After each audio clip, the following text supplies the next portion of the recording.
के संरक्षक हैं, समाज सेवी। मैं निवेदन करूंगा आदरणीय लक्ष्यराज सिंह जी, प्रताप सरनाइक साहब, नहीं एक प्रस्तुति सरनाइक साहब, और उसके बाद दीप प्रज्वलन के साथ मंच का कार्यक्रम होगा।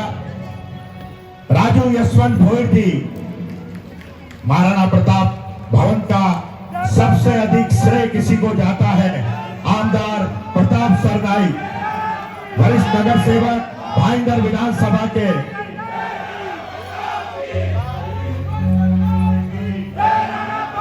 कोटि नमन नमस्कार।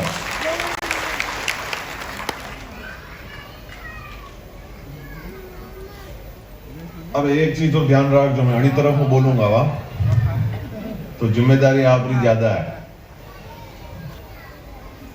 सबसे पहली बात तो यह कि शब्द बहुत बोना है, पर ये हम लोग सब इस बात को स्वीकार करेंगे और महसूस करेंगे और मानेंगे इस बात को, जो लगातार मुसलसल तरीके से इस मंच से जो है वो बोली गई, और एक ही तरीके से और उसी भाव के साथ में और आदर के साथ में जो है ये बोली गई।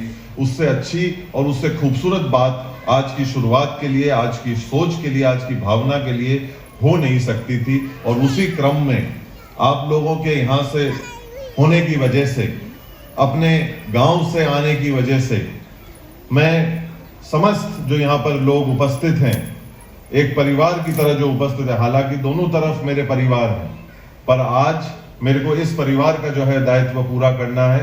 और सबसे पहले जो है वो मेरे को प्रताप सरनाइक साहब का जो है वो बहुत बहुत धन्यवाद ज्ञापित करना है मेरे पूरे परिवार की तरफ से। प्रताप के नाम की जो है जिक्र आपके नाम पे करा गया, पर इस बार जो है वो मैं आपके नाम के दूसरे हिस्से का जिक्र करूंगा कि आपने एक महानायक की तरह जो है काम कर हमको एक छत दी है इस बार, और जो कार्य किया गया एक घर से कम नहीं। आज हम लोग ये कह सकते हैं कि हम लोग जब इस शहर के अंदर आते हैं, इतने वर्षों से हम रह रहे हैं, चाहे हमारे व्यक्तिगत तौर के ऊपर हमारे आशियाने, हमारी जगहें हमारे पास में हो, पर आज हम ये कह सकते हैं कि इस धरती ने, इस जगह ने हमारे को एक छत दी है। अब हमारे पास में यहाँ पर एक घर कहने के लिए आज अब हमारे पास में है कि अब हमारे को एक छत मिल चुकी है। ये एक घर बनता है जब किसी व्यक्ति का, वो आज जो भाव है, जो सोच है, जो कार्य है, वो निजी घर बनने से जो है वो कम नहीं है।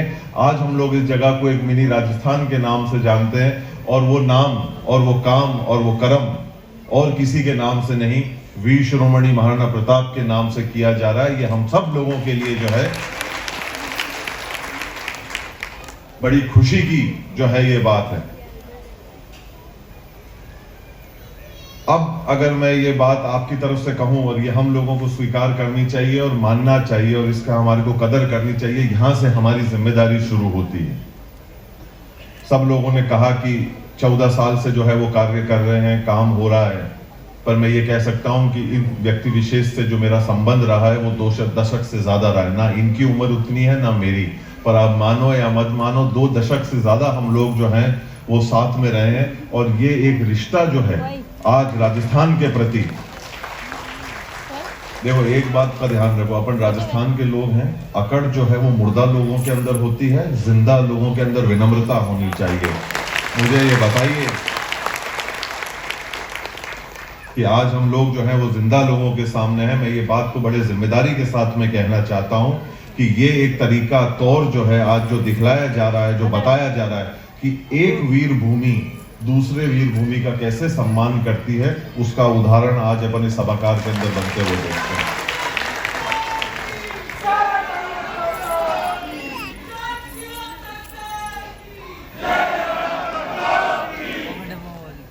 इसमें कोई शक की बात नहीं है। देखिए आज इतनी खुशी होती है और इतना अच्छा लगता है, इसको इस बात को कहने में मुझे बड़ा गर्व भी महसूस होता है कि हम लोग सब यहाँ पर जो है तरक्की के लिए, काम के लिए, परिवार के लिए जो है खूब हम लोगों ने पीढ़ियों से जो है संघर्ष किया, मेहनत करी, अन्य जगहों के ऊपर गए, हमारे पुरखों ने जो है वो इस चीज के लिए मेहनत करी, और आज हम कहीं ना कहीं इस मुकाम के ऊपर पहुंचे।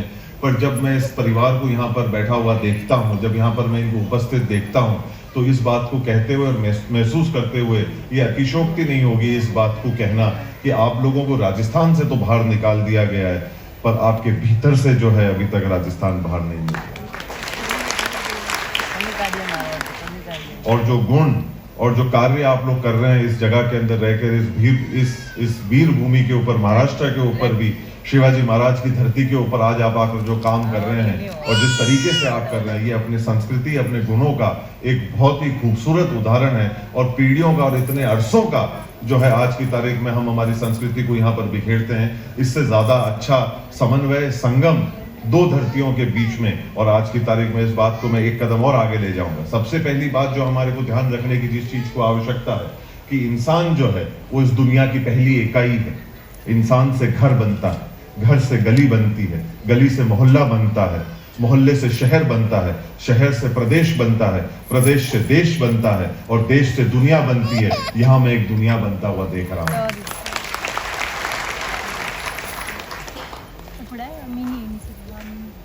कुछ चीजों के बारे में हम लोगों को जानकारी मिली। आज हम लोगों को अगर सबसे ज्यादा किसी चीज के ऊपर ध्यान देने की आवश्यकता है तो हमारी संस्कृति के ऊपर। आज अगर हमारे को किसी चीज के ऊपर चलना है, लोग विरासत में बहुत कुछ छोड़ के जाना चाहते हैं। लोग ये कहते हैं कि हम लोगों ने ये किया या वो किया। विरासत के अंदर हमारे को गुणों को छोड़ने की आवश्यकता है। आज इस 21वीं सदी के अंदर भी अगर हमारे को कहीं आगे चलने की जरूरत है तो हमारे गुणों के ऊपर आगे चलने की हमारे को जरूरत है। इसके अंदर कोई संदेह नहीं कि 19वीं शताब्दी ब्रिटेन की थी, 20वीं शताब्दी अमेरिका की है, 21वीं शताब्दी हिंदुस्तान की होगी और उसका रास्ता और कहीं से नहीं, हमारी संस्कृति से, हमारे गुणों से होके गुजरता है। आज मेरे को इससे ज्यादा खुशी नहीं मिल सकती थी जब इन सारे बच्चों को मैं यहाँ पर इस सभागार के अंदर दौड़ते हुए देखता हूँ, यहाँ पर हल्ला हुए करते हुए देखता हूँ। ये सबसे ज्यादा अच्छा संगीत अगर किसी के कानों के ऊपर अगर गूंज हो सकती थी तो वो यहाँ हो सकती थी। और अगर ये कहीं कार्य हो सकता था तो महाराष्ट्र के अंदर हो सकता था और वो भी सारे राजस्थान के हमारे जो लोग यहाँ पर उपस्थित हैं इनके अंदर हो सकता था, क्योंकि ये हमारे आने वाली पीढ़ी, हमारे आने वाला भविष्य जो है, ये अगर इन सांस्कृतिक कार्यक्रमों के अंदर नहीं जुड़ेगा, वो अगर हमारे वीर योद्धाओं के बारे में अगर नहीं जानेगा, वो शिवाजी महाराज के बारे में नहीं सुनेगा और महाराणा प्रताप के बारे में नहीं सुनेगा, तो वो आने वाले समय के अंदर जो है हम उस संस्कृति के प्रति दौड़ना चाहते हैं जहां सूरज भी जाकर डूब जाता है। ये जो जगह है वो जगह है जहां पर वो हमारे संस्कृति से जोड़ने का काम करती है, जहां पर सूर्य उदय होता है।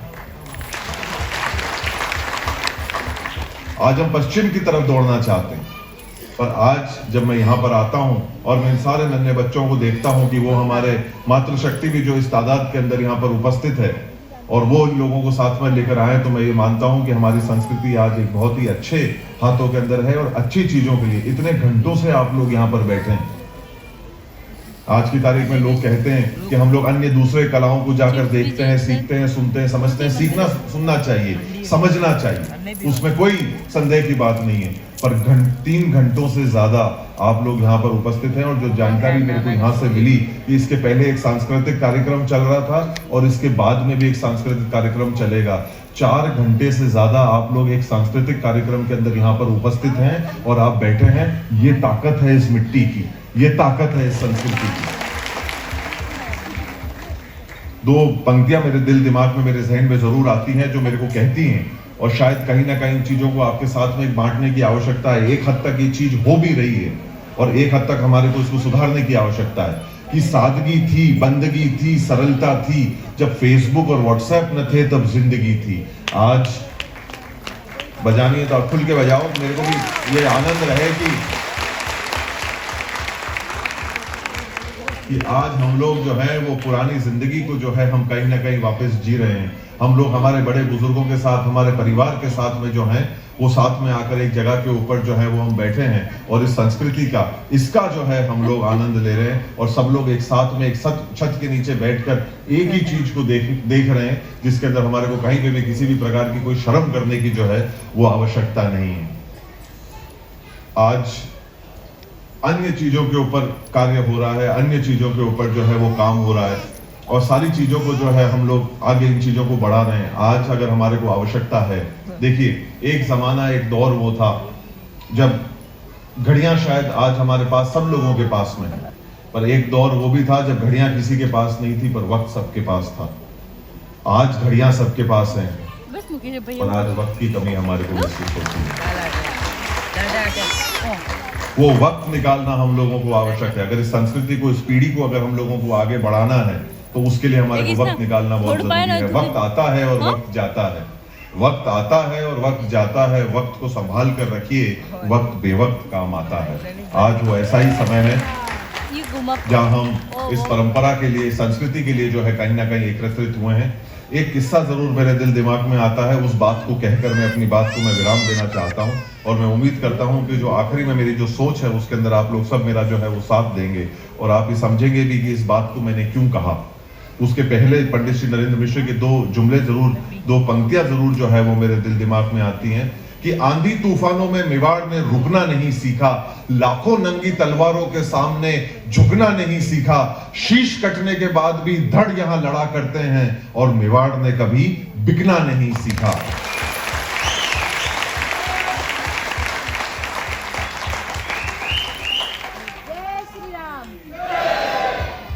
इसी संदर्भ के अंदर मैं इस बात को कहना चाहता हूं और किसी और के लिए नहीं, मैं मेरे अपने अजीज और मेरे दिल के करीब व्यक्ति के लिए इस बात को कहना चाहता हूं और मैं उम्मीद करता हूं कि जब मैं इस मेरी बात को पूर्ण करूंगा मैं वहीं पहुंचूंगा जहां आप और हम दोनों जो है वो पहुंचना चाहते हैं। हम बात करते हैं मेवाड़ की भूमि की, हम बात करते हैं उस मिट्टी की जिसको हम हमारे माथे पर लगाते हैं, हम बात करते हैं श्रीनाथ बाबा। और श्रीनाथ बाबा का जिक्र करने का आज केवल और केवल एक ही कारण है। अक्सर जब मैं इतिहास की किताबों को और इतिहासकारों से जब मैं मिलता हूं और चर्चा करता हूं, हमेशा इस बात को बड़े जोरों शोरों से और बड़े चीख कर कहते हैं कि अगर मेवाड़ नहीं होता तो श्रीनाथ बाबा की रक्षा करने के लिए कोई नहीं होते, और श्रीनाथ बाबा की जो रक्षा करी तब जाकर जो है कि श्रीनाथ बाबा को हिफाजत से रखा गया और उनकी रक्षा और उनकी सुरक्षा जो है वो की गई, तब जाकर जो है श्रीनाथ जी यहाँ पर आकर बसे। और उस समय पे पूरे देश के अंदर श्रीनाथ बाबा की जो है वो रक्षा करने के लिए किसी ने भी जो है कन्याकुमारी से लेकर कश्मीर तक और दूसरे अंत से लेकर दूसरे अंत तक किसी ने आगे नहीं आए, पर मेवाड़ जो है वो उस समय पे जो है वो आगे आया और श्रीनाथ बाबा की रक्षा करी। मैं वो नहीं, ताली बजाने वाली बात ये है नहीं, ताली बजानी अगर आपको हो और अगर आपको उस चीज का सम्मान करना हो तो जो बात मैं अगली कहने वाला हूँ उस बात के ऊपर आप मुझे बात के ऊपर मेरे को महसूस कराइएगा कि मेरी भावना आप तक पहुंची है। मैं उन इतिहासकारों से बड़े विनम्रता पूर्वक कहना चाहता हूँ, बड़े अदब से, बड़े प्यार से और बड़े इज्जत से और बड़े सलीके से मैं इन बात को ही कहना चाहता हूँ कि मेवाड़ कभी भी इतना ना बड़ा था, ना आज है, ना आने वाले कल में होगा कि वो श्रीनाथ बाबा की सुरक्षा कर सके। पर यह बात मैं जरूर कहता हूं, बड़े जिम्मेदारी के साथ मैं कहता हूं कि मेवाड़ जो है अपने दायित्व के ऊपर जो बापा रावल ने जो है हर ऋषि को दिया था उसके ऊपर 1500 साल पहले भी खड़ा था, आज भी खड़ा है और हजारों वर्ष आने वाले समय के ऊपर भी खड़ा रहेगा। और वो वादा क्या है और वो वचन क्या है? वो वचन ये है कि जब जब सेवा की आवश्यकता पड़ेगी तब तब मेवाड़ जो है वो अपनी सेवा के लिए अपने सरों को और अपने शरीर को हर तरीके से समर्पित करने के लिए जो है वो तैयार रहेगा। अगर मेवाड़ ने कुछ करा श्रीनाथ जी बाबा के लिए तो सिर्फ अपने कर्तव्य का निर्वाह किया और सिर्फ सेवा करने का कार्य किया।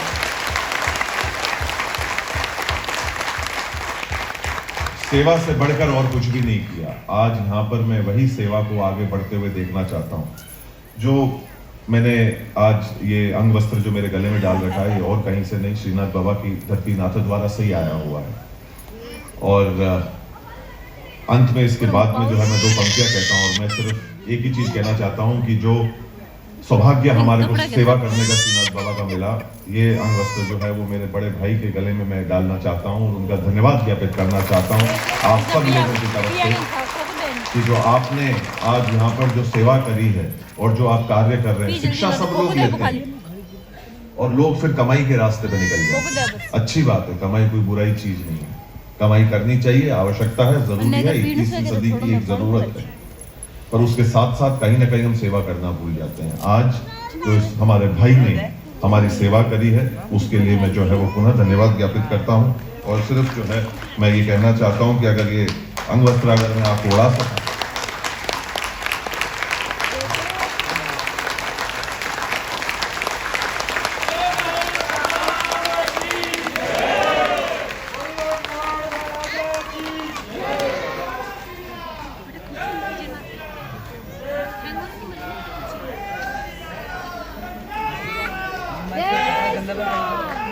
रोड जरा सी गल में